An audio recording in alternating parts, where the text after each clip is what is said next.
I'm here today having lunch with Tommy Robinson, finally, the famous Tommy Robinson, for the Pickering Post here in Manchester. How are you going, Tommy? I'm good, mate.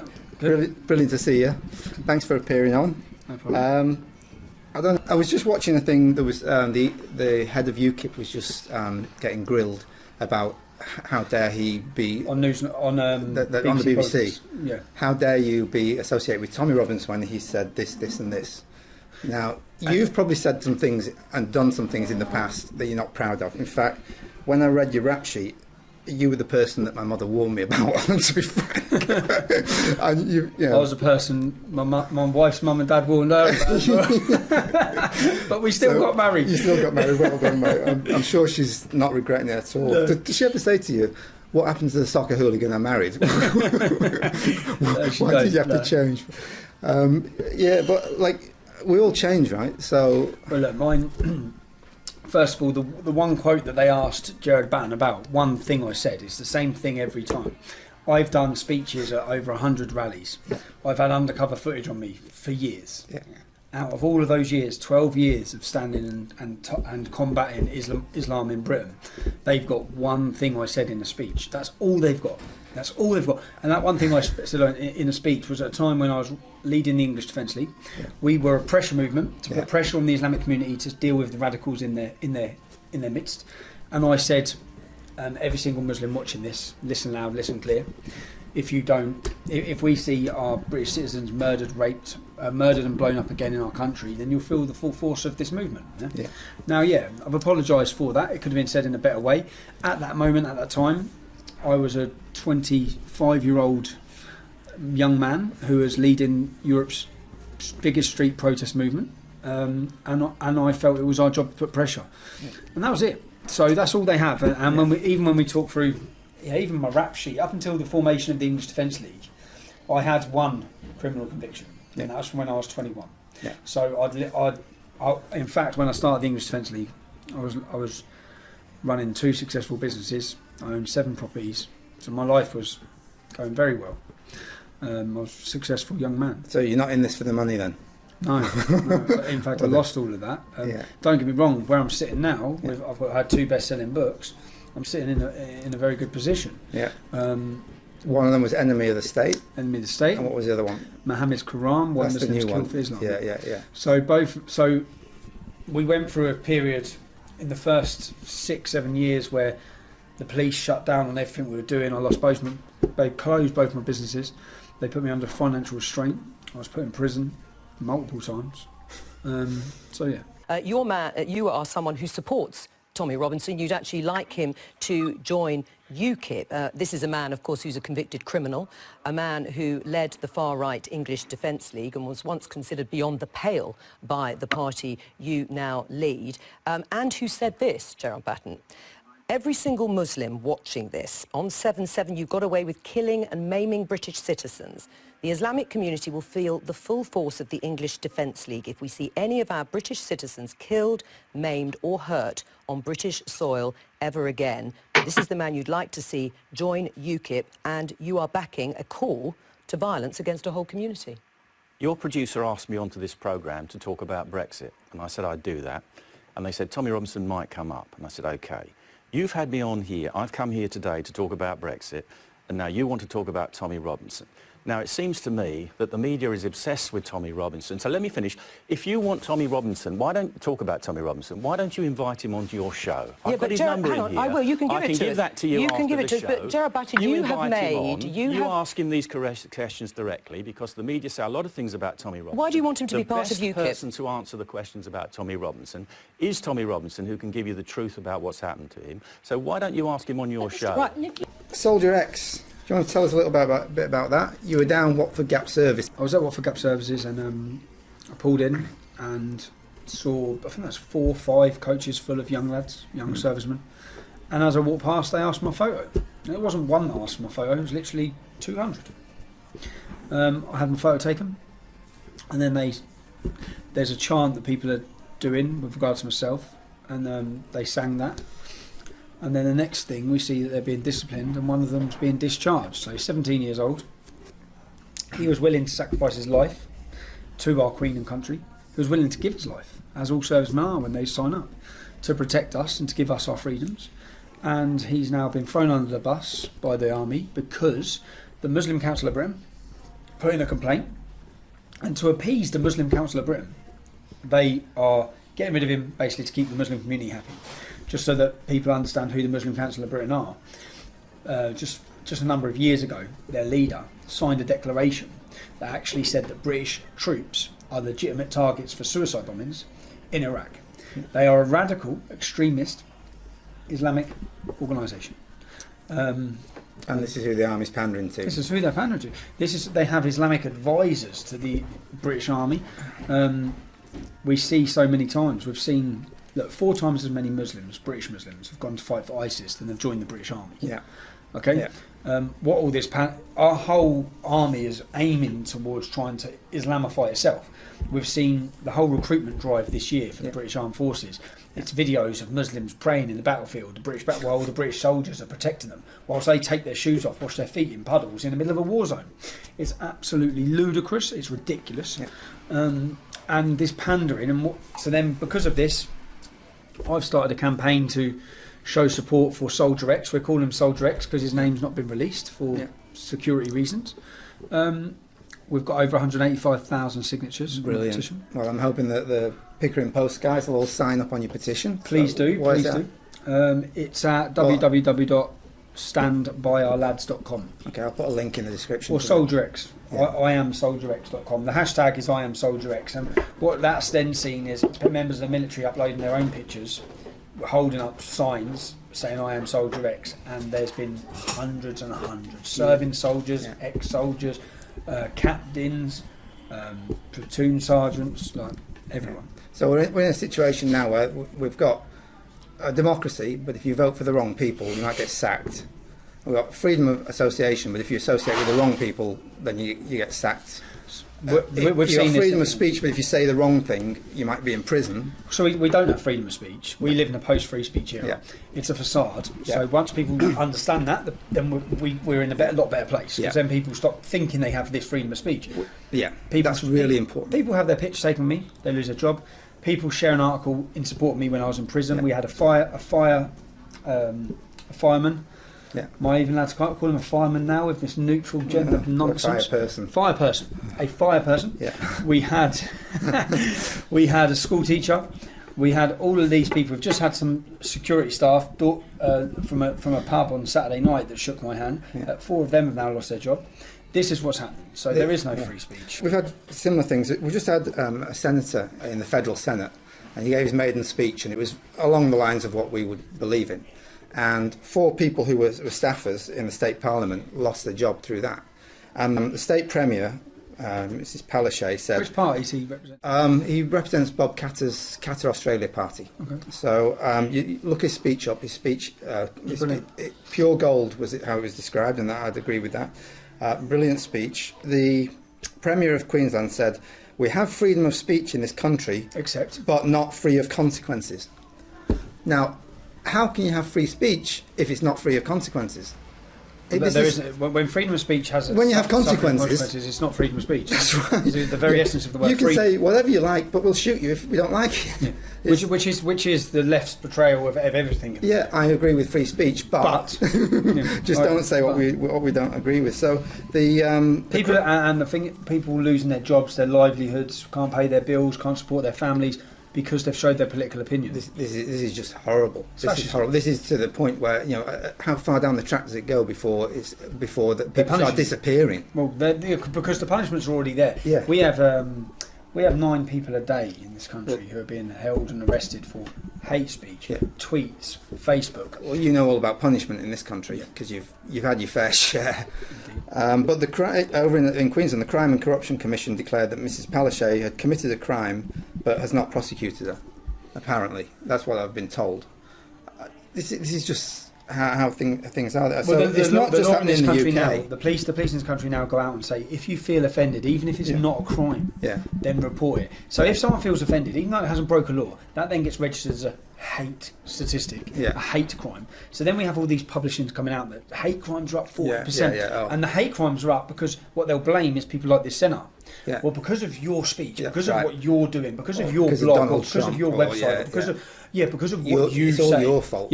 Then hate crimes. But a lot of the time, they're fabricated hate crimes. Yeah, of course they are. The reality is, in essence, we've been blown up multiple times in this country, as of your country. There's been no massive backlash against the Muslim community because we don't react like that. No. Because we're civilised, decent people. Yeah. But then they wish to portray the complete opposite. You can't say that and then when it comes to criticising Islam, you can't criticise Islam because then they'll tell you that all the Muslims will go mad and react with violence. It's so dystopian because you're described as being, by many people, as being a dangerous man. You know, now you're. Just double checking, not the baked potato, is it on its own with cheese or is it coming with the lemon and thyme chicken? It's with lemon and thyme chicken. Yeah, cool, just double checking. Thank you. And gravy. We can edit that out. Keep it in. Everyone likes lemon and thyme chicken with gravy. We'll leave it in there. So you're described as dangerous. Now what you've been doing since 2003 or something like that is warning people of a danger. And this is not some pie-in-the-sky danger. I mean, all that you've warned of has come to pass. There's been murders, terrorist attacks, rapes, muggings, whatever. And you're being described as dangerous because you're warning people of danger. How back to front is this? Well, we're now in a situation where the truth has become hate speech. And when they say I'm dangerous, it's because if people listen to what I'm saying and they accept the reality we're in, or they believe that if I speak openly about Muhammad, then they see that as dangerous because six Muslims will riot. 6 Muslims were sentenced to 30 years in prison. Okay, they were on their way to blow up one of our demonstrations. They had guns, bombs, IEDs, suicide vests, swords. They were going to get out and machete and murder everyone. That is what the government fear. The government fear not the fact that I'm telling factual, statistical facts and evidence. My argument is not even based on my opinion. It's based on, it says this here. This is what Islam is. It's all factual. These are the statistics of terrorism, of rape, of pillaging, of murder, and it's detrimental to our freedom and our security in our country. There was a great George Orwell quote, but I can't remember it, about if telling the truth is a revolutionary act when the. Chicken? Yep, that's it. Hey guys. We're just having a lunch break here. So now I'll keep asking you, but don't talk with your mouth full, okay? Yep. How many Islamic extremists are there in the UK? There's 22,000 Muslim extremists that are on a terror watch list in Britain. Right. 22,000. 3,000 of them are monitored 24 hours a day, 7 days a week. Okay. Now, a few years ago, that was only about 2,000 or 3,000, wasn't it? I remember seeing it. Not that long ago, it was about 3,000. So it's... No, the figure that are monitored 24 hours a day is 3,000. Yeah, okay. The watch list, the ones linked to it, it's 25. Yeah, it's 25. Yeah. How many do you think there'll be in 10 years' time if things as we're going? That's the reality. We're looking at an army. Yeah. So that 25,000, we could be looking at 50,000, 100,000. And the British Armed Forces only have 80,000 armed forces personnel. Yeah. And it costs £9 billion a year to monitor. To monitor the 3,000, 24 hours a day is £9 billion a year. Yeah. And when you think about this, the 3,000 most watched, the most dangerous ones, the last 4 terrorist attacks last year, from the Ariana Grande concert, Westminster Bridge, those 6 individuals or 7 individuals that committed those attacks, they were on the watch list, but they weren't deemed in the top 3,000. How the hell would you know? So they weren't deemed in the top 3,000. So the top 3,000 are deemed far worse of a threat than these lot. But I'll eat this now and then we'll just crack on it. No worries. So, the Home Secretary of Britain at the moment is a Muslim, is that right? Sajid Javid. So he did get sworn in on the Quran, I believe. Yeah. But then at the same time, his wife and his children don't follow Islam, I believe. But by all means, he says he's a Muslim, so he's a Muslim. Yeah. But is he moderate, or does he have any sympathy for extremists? Do you know what? I'm not going to say he does, because I don't think. But do you know for sure that he doesn't? No, he's a very different story to Sadiq Khan. Yeah. Look, he strikes me as being a reasonable sort of a guy. In my eyes, look, until I see I've otherwise. never met him. You've never met him. So. No, and he says the right things. He's saying the right things. He's coming down on the right things. Yeah. But so did Afzal Amin, who was don't know if you know this story, but Afzal Amin was a captain in the British Army for 10 years, and he studied at Sandhurst. His education was paid for him at Sandhurst. We ended up finding out that he was in plant. When he was becoming a Tory MP, he sat down with me, with gangster, other Muslims. I read that story in your book. So that's Afzal Amin, and he was brilliant, and he was the heroic moderate, and he was the ex-British captain. And what it turned out was that he was actually working for Islam, and Islam's goal, as we know, is the takeover of our society and our freedom. Yeah. So you're labelled far right. Now, to me, far right is like laissez-faire capitalism, personal responsibility, all these kind of things. Like it was the Tories, the far in the Tory party, who were economic and social conservatives. You've never been spouting those kind of things. You don't spout economic rationalism or free trade or mantras or anything like that. I mean, you might believe it, but why are you branded far right? So my views are actually very liberal in most sense. Probably because of where I come from and my upbringing. I come from a town completely full of immigrants. Yeah? That's all I know. What did your parents vote? My parents wouldn't have voted. Labour. Labour, probably. Left wing. Yeah. Most of the guys in the deal? Yeah, same. Labour. We're all from that background. Yeah. We're all from a working class, poor background or history. And for those who don't know much about English politics, the funny thing about English politics is you always knew what someone voted the minute they opened their mouth. Because if someone had a regional accent like us, they voted Labour. Yeah. And then they said, "Oh, hello, how are you?" You say, "Oh, you vote Conservative." But the Labour Party, what they've done is that they've actually betrayed us as working class. They've destroyed, they've imported into our country hostility towards us, and they've actually just completely left us because they now see the future. For example, in Luton, again, I'll bring it back to Luton. In Luton, the growth forecast for by 2030 is the Pakistani and Bangladeshi community will increase by 70 to 77%. The white and black community will increase by 1.3 to 1.4%. So they know that the future for that town, politically, through votes, lays with the Pakistani and Bangladeshi community. So that is all they side. That's all they care about. They look at us and think, well, you don't matter. You generally don't matter. We don't organise ourselves in a military fashion. Islam, when it comes to politics, the way the Islamic community use the political system, they vote tribally, and they will use our political system will be used to end democracy. Will be used to end democracy. Yes, of course it will. That's what we're seeing. Of course it will. The only people Muslims vote for are Muslims. Yeah, they vote through religion. That's it. That's right. And when you mix religion with politics, you have a disaster. It's ugly. It's getting ugly. Especially that religion. Yes. Yeah, So, information. Do you agree that information is key to the battle? I agree completely that they're trying to deceive and keep the public, the knowledge that they have on Islam and the truth about Islam, the facts. And I think if you mentioned it earlier, in a world full of deceit, the truth would bring a revolution. It's a revolutionary act. Yeah. So telling the truth, would bring a revolution. And if the British public were fully aware of what the future is going to hold for their children, I think there'd be a revolution tomorrow. Yeah, but we're not there yet. We need to wake them up. Yeah, which is what, in sense, that's what I see my role as. It's just an educator, educating, highlighting, telling people actually this is how it is, and this is the reality, and you're being lied to, you're being deceived. Yeah. There's never been an era of deception like there is now. Yeah. This deception that Islam is a religion of peace, this deception that it will peacefully coexist within our countries, it's never ever in history peacefully coexisted with anyone. So why they think all of a sudden they haven't changed the Quran, the book's not changed. In fact, they're going more they're going more to the core teachings, more to the literal interpretation than ever before, especially in Britain. Wahhabism, Salafism, the fastest growing sects are the literal interpretations, the Mohammedans. And they want to live. If they want to live as Muhammad did, then we're in trouble. We're in trouble. All of us are in trouble. Well, I think you're doing a good job of educating people. Thanks. I mean, you're a little unconventional, I'll say that. but yeah, you're doing a great job. It's a lot of people. I talk to people, and they're waking up. And the good thing I see is that people are not so much angry at the Muslims. People are angry at the government and the politicians and the police because they know they're being lied to. Do I blame Muslims for following Islam? No, I don't. Do I blame our politicians for allowing Islam here? Yes. For allowing them to have Sharia courts and allowing them all the rights? Yes, I do. Yeah. I mean, the idea of democracy is that the people are supposed to choose the government, and what they're doing now is the government is choosing the voters. Yeah. And shipping them in. It's like, you'll vote for me. Here's a passport, and you come. It's crazy. So, what do I say?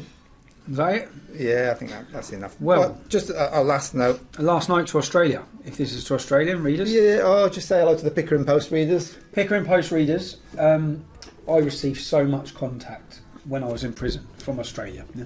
So much. So, I'd actually say, outside of my home country, I had such support coming from Australia, which I was extremely grateful about, because I sat and I read every day. I read every message. Yeah. And I realised how much Australians love their freedom, how much they care about their freedom. And boy, have you got to fight for it. Because you must look now, Australia must look at the low percentage you've got. You must look to Europe, learn from our mistakes, learn from England's mistakes, learn from Europe's mistakes. You do not want to allow your leaders to lead you down the path of death, destruction and terror that our leaders have. Because, the future's bleak if you let it go. Yeah, our culture and our identities are worth fighting for. And that time's coming where you need to speak. And the biggest weapon we have is speaking and talking, and that's all we need to do. Everyone that speaks out inspires other people. Yeah, you have to talk, and even though I know people feel they lose their job or they get scared or intimidated, and each one that does, it gives inspiration to others. And there's a hell of a lot of an underlying current of people across the world, across my country, across your country, that are feeling and thinking like us, and it needs to become acceptable to say it, and everyone you can play part in it. Tommy Robinson, thank you so much. Thank you very much. I'm going to have a chip and I'm going to go home. Yeah, help yourself, mate. That's awesome.